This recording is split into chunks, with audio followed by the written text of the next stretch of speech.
Welcome to a journey exploring the unique and powerful force of African diplomacy. It's built on principles of unity amidst incredible diversity. What makes African diplomacy so special? It's a collective spirit striving for common goals, rooted in our shared colonial past and struggle for liberation.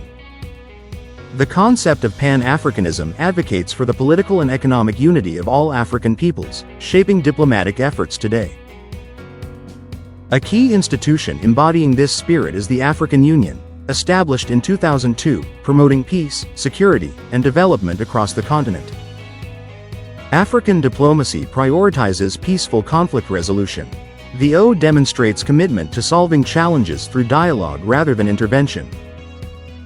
Beyond internal affairs, African diplomacy engages globally, seeking equitable partnerships and advocating for a representative global order. The true power lies in harnessing Africa's rich diversity. This unity in diversity is a profound strength, addressing shared challenges together. Understanding African diplomacy is key to appreciating a vital force in international relations. Subscribe for more insights.